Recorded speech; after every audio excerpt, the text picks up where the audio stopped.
Ini kan satu, kalau mau berinvestasi jelas iklim investasi itu adalah nomor satu. Jadi pastikan yang dipertanyakan bagaimana iklim investasinya di Indonesia dan kami juga menyampaikan bahwa dengan sudah adanya Omnibus Law, sudah ada reform struktural besar-besaran, di Indonesia, tentu saja ini sudah banyak sekali perbaikan dari segi regulasi, perizinan dan lain-lain gitu. Jadi mungkin ini satu momentum kita juga bahwa this is a new Indonesia in the sense bahwa kita sudah banyak melakukan perbaikan-perbaikan untuk iklim investasi yang lebih kondusif. Jadi kalau untuk investor yang apa yang lama ya yang memang sudah tahu Indonesia itu pasti kan isunya ke situ gitu.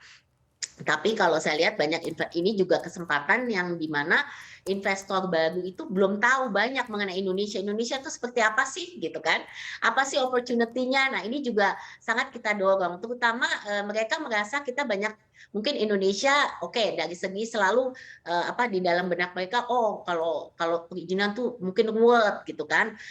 Apa panjang dan lain-lain. Nah, ini yang mungkin kita juga memberikan apa message ya yang jelas bahwa di sisi Indonesia ini sudah banyak sekali perbaikan dari sistem yang ada dan juga dari segi potensi dan opportunity memang kita makanya kita come up dengan example project gitu, specific project on the pipeline di mana kita juga menunjukkan contohnya di dalam project-project yang kita bawa seperti project yang hubungannya dengan renewable maupun tourism maupun itu tuh ada kaitan juga kita sudah membuat ESG impact-nya. Jadi Indonesia ini nggak ketinggalan loh. Kalau kita ngomongin investasi, kita juga sudah mengikuti dari segi standar ESG. Jadi ini hal-hal yang menjadi perhatian. Jadi pertama tuh kadang-kadang message bahwa kita tuh terbelakang, kita tuh ruwet dan lain-lain. Ini yang kita coba untuk ubah gitu. Jadi Ya.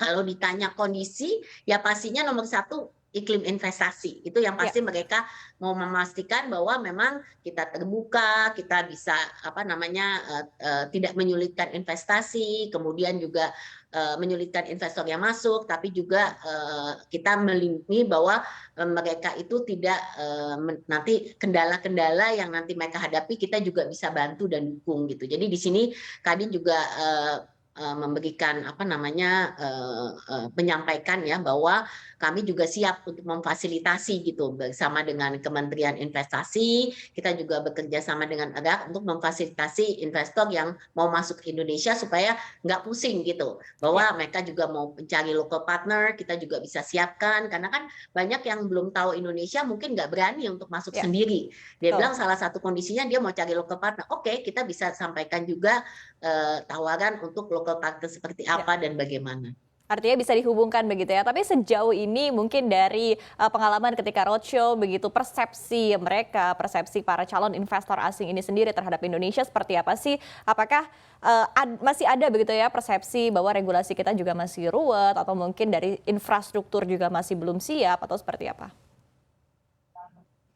Jelas persepsi itu pasti ada gitu. Tapi yang paling menarik adalah bahwa sekarang ini Indonesia sedang on the map destination of our investment karena kita ini opportunities-nya potensialnya luar biasa gitu dan Indonesia sudah melakukan pekerjaan rumah yang tadi disampaikan baik regulasi, perizinan, pembangunan infrastruktur juga gitu ya itu semua kan sudah termasuk juga pengembangan human capital-nya gitu human capital development dan ini yang saya rasa menjadi kunci yang penting gitu bahwa they know that we are putting this as a priority gitu. Jadi walaupun banyak masih apa kekhawatiran ini yang kita coba untuk redam dan pada dasarnya kita mengambil kesempatan ini juga kan kita kebetulan di Davos juga banyak perwakilan pemerintah ya.